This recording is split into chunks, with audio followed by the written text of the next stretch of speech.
What's up, ladies and gents, Ghost here, and today I'm bringing you the third part in my jet tutorial.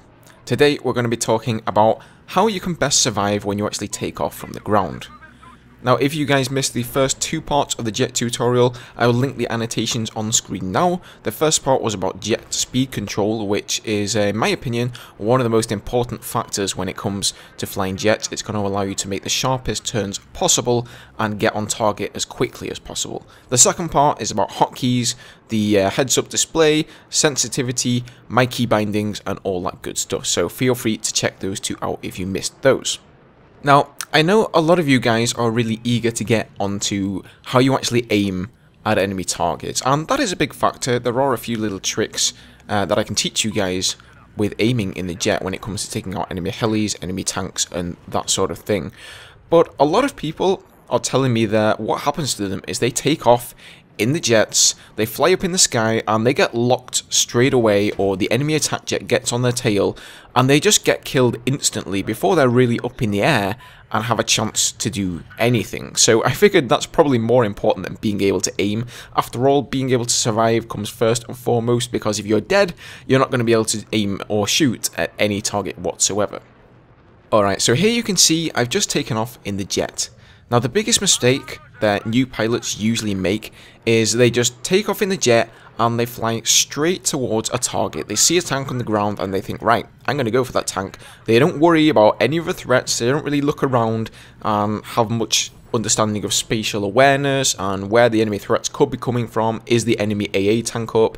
And all those sort of things that you have to ask yourself about. They'll just plunge down into a nosedive going towards an enemy tank, and half the time they will get locked on by somebody. Some of the time the enemy attack jet will get on their tail because they see him coming a mile off and they'll just take you out, and some of the time you'll just simply crash into the ground. Now, as you guys can see, while I'm taking off, I'm not going straight for any particular target. In fact, I'm looking around myself here, using the free look, which is done by holding in the right mouse button on PC, and I believe it's the right thumbstick on consoles. You really need to look around and have a look at your surroundings, see what threats are actually up on the battlefield. Some of these threats can even be seen before you spawn in, so keep a keen, eager eye on your map. You might catch a glimpse of the enemy attack jet that's been spotted, for example, so you might get that info that the attack jet is up and alive and well before you even spawn in the attack jet, and so you then know, okay, the attack jet's up, I'm going to have to go for him first and try and catch him off guard. You can see I'm also circling around the map somewhat. I'm not going towards the center of the map. I'm trying to stay far off in the distance so I don't get spotted instantly and the enemy attack jet and the enemy AA tank aren't going to see me. Those are your two biggest threats by far when you're flying in the attack jet. Your other biggest threat is the stationary AA that will be situated at your enemy's deployment. So just be aware of that, whether the stationary AA actually exists on the map that you are playing on, and if it does, you really want to be wary about flying close to the enemy deployment.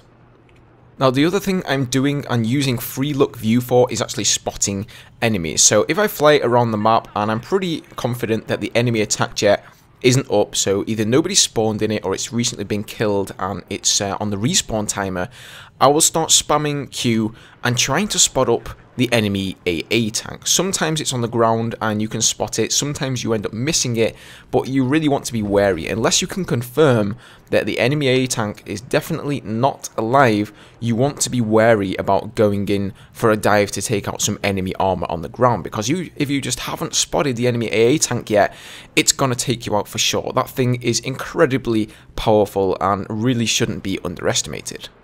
Okay, so now I'd like to talk a little bit about what you can do to survive whenever you get hit by an enemy missile. This happens much more frequently in Battlefield 4 than it does in Battlefield 3, and not the least because of the active radar missiles. Those things will really give you no warning at all, and even if you pop your ECM or flares, most of the time they still hit you anyway, so you're going to be getting hit by a lot of missiles no matter what you do. And controlling those hits is imperative to staying alive.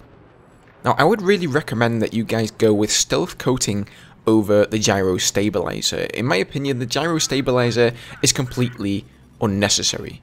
If you see here, I just got hit by a missile, and what I'm going to do is simply roll the jet over. Your jet will be forced to go in one direction, and you can actually compensate for this by rolling your jet by keeping the direction that it's being pulled in equal at all times. So all you have to do is that, and you'll stay pretty much on course, and once the missile mobility effect has worn off, then you'll be good to go again. Really, the gyro stabilizer is just going to reduce the amount of time that it takes for you to recover from this mobility hit, and in my opinion, it's just completely unnecessary. I would rather go with stealth coating and have a little bit more of a warning for when missiles are actually going to hit you. Now, if you hear the warning lock-on sign of a missile, you never know what kind of missile that's going to be. So it could be an active radar missile that's most likely going to hit you.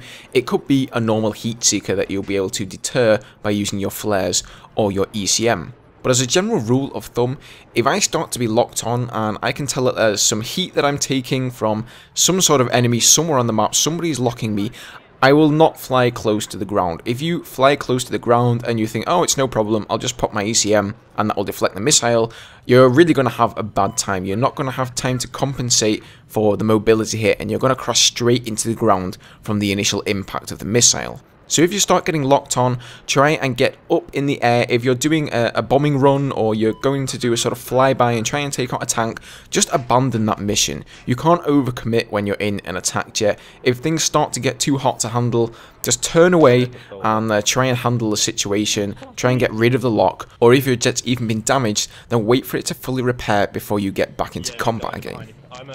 I know it's really tempting when you do have a tank in your sight and you know that you can kill the guy, you know you have enough airtime, and you get locked on by somebody and somebody decides, you know, they're going to come and spoil your plans. It's really tempting just to carry on and try and go for that tank regardless, but believe me, I know it always ends up in you dying. It's really not worth it. Just turn away and come back to fight another day. Alright guys, so one last tip that I have for you today is to try to get used to flying in third person mode. It's going to give you a much better perspective over the battlefield. Your awareness of what's going on around your jet is going to be much better as well. I know this can be somewhat difficult for newer pilots, especially when it comes down to speed control. If you're in third person, you're of course not going to be able to see your speedometer, and therefore keeping your speed at that all-important 300 to 315 level is going to be much more difficult. But believe me, once you get used to speed control and you're able to do it in third person mode as well as first person, you'll find that your awareness just improves dramatically in third person. This is also something that is essential for dogfighting. I'm not going to go into dogfighting in this video here, I'll save that one in the future, but it's a really good skill to learn. So try to get used to using third person mode whenever you're not having to aim at a target. So whenever you're just in a simple turn, or you're maneuvering around the battlefield, you're not actually taking out an enemy tank on the ground or anything, of course then you're going to want to use first person mode so you can aim better. But most of the time you're going to want to get used to that lovely third person. Alright guys, so that has done it for this episode of the Jet tutorial. I'll hopefully be back with another one soon. I can't tell you guys exactly when because I always say this and then it takes me some weeks to get it done. I mean, things have been quite busy with Second Assault coming out recently and Titanfall beta and all that kind of stuff. But in any case, I hope you guys enjoyed the video and thanks so much for watching, and I'll see you guys in the next one. Cheers.